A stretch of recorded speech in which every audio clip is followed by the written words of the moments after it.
Hello, hi எல்லாருக்கும் வணக்கம். இன்னைக்கு லீவ் போட்டாச்சு. லீவ்னா என்ன? இருக்கிற வேலை எல்லாத்தையும் எக்ஸ்ட்ரா எடுத்து செய்ய வேண்டியது தான்.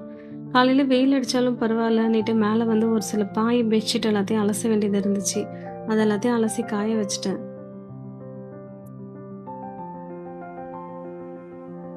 இப்பயே இவ்ளோ வெயில் அடிக்குது. இன்னும் வெயில் நாள்லாம் வந்துச்சுன்னா என்ன பண்ண போறேன்னு தெரியல.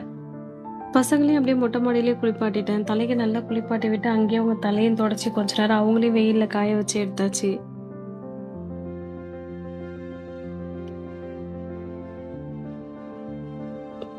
லஞ்ச் காலையிலே எப்பவும் போல ரெடி பண்ணிட்டேன். ஆம்லேட் மட்டும் மதியம் சாப்பிடும்போது பசங்களுக்கு சூடா போட்டு குடுக்கலாம் அப்படின்னு விட்டுட்டேன். நம்ம வீட்ல நான்வெஜ் கிடையாது தான். ஆனா பசங்களுக்கு மட்டும் அப்பப்போ முட்டை இந்த மாரி சேர்த்துப்பேன். சூடா சாப்பிடுற டைம்ல ஆம்லேட் போட்டு குடுத்தா கொஞ்சம் நல்லாயிருக்கும். முன்னாடியே ரெடி பண்ணி வச்சா கொஞ்சம் டேஸ்ட் மாறுன மாதிரி இருக்கும். சாப்பாடு ரெடி பண்ணி என் தங்கச்சிக்கும் எடுத்துட்டு போய் குடுத்துட்டு, வரும்போதே பால் பாக்கெட் வாங்கிட்டு வந்துட்டேன். இத்தன பால் ஒண்ணா சேர்த்து காய்ச்சறதுக்கான காரணம் ஒண்ணு இருக்கு. ரொம்ப நாளா ஒரு விஷயத்த ஆசைப்பட்டு என் தங்கச்சிகிட்ட கேட்டுக்கிட்டே இருந்தேன். ஸ்வீட் வெளியில சாப்பிடக்கூடாது அப்படின்னு சொல்லிட்டே இருந்தா. வீட்ல சாப்பிடலன்னா கண்டிப்பா ஸ்வீட் சாப்பிடலாம். அதனால வீட்லயே ரசகுல்லா செஞ்சிடலான்னுட்டு தான் ரெடி பண்ணிட்டு இருந்தேன். ஒரு சைடு எனக்கும் அப்பளம் பொரிச்சுக்கிட்டு நானும் லஞ்ச் சாப்பிட்டு முடிச்சாச்சு.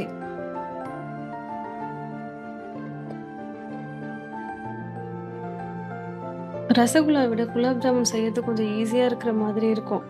ஏன்னா அது ரெடிமேட் மிக்ஸ் வாங்கி அப்படியே பண்ணிடலாம். இதுல இந்த பன்னீர் எடுத்து அதுக்கப்புறமேட்டுக்கு அது ரெடி பண்றது கொஞ்சம் கஷ்டமா தான் இருக்கும்.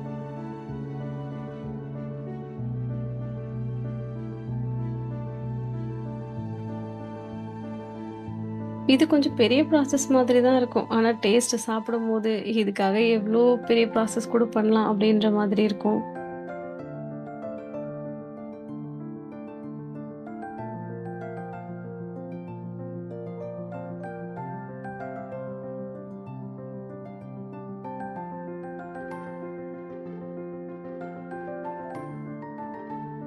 நான் பசங்க கிட்ட சொல்லவே இல்ல என்ன செய்றேன் அப்டின்னுட்டு.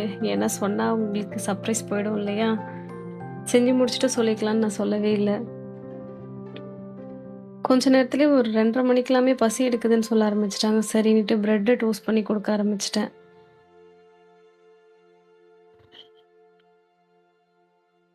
நான் அப்பவே சொன்னேன். பட்டர கொஞ்சம் மெல்ட் பண்ணி குடுக்குறேன் அப்டின்னுட்டு. என் தங்கச்சி இல்ல இல்ல வேண்டாம் அப்படியே ஸ்ப்ரெட் ஆயிடும்னு சொன்னா. இதுக்கு மேல எனக்கு பொறுமை இல்ல அப்டின்னுட்டு எல்லாத்தையுமே எடுத்துட்டு போய் என் தங்கச்சிக்கிட்டயே குடுத்துட்டேன். நான் சும்மா பிரெட்ட சூடு பண்ணி மட்டும் தரேன். நீனே அது எல்லாத்தையும் ரெடி பண்ணிக்கோ அப்டின்னுட்டு.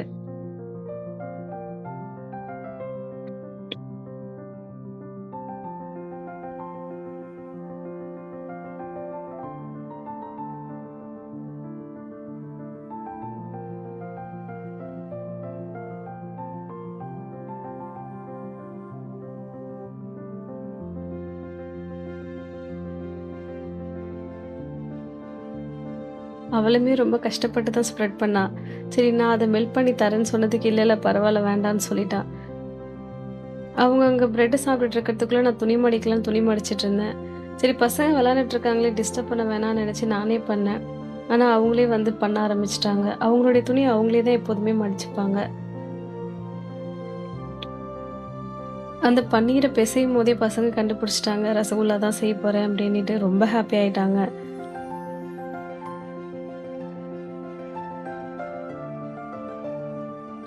பன்னீர் ரசகுல்லா செஞ்சு சாப்பிடுறத விட, அத உருட்டும்போதே ஆளுக்கு 2, 2 எடுத்து சாப்பிட்டாச்சு.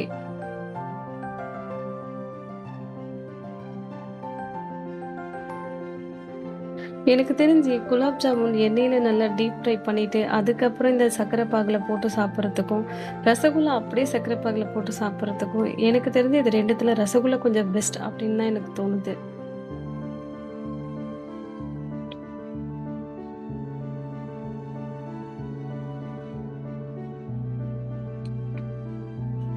முதல்ல ரசகுல்லா செஞ்சப்போ, பக்கத்திலேயே வந்து மீன் வறுத்துட்டு கரண்டி இப்ப வச்சிருந்தேன்.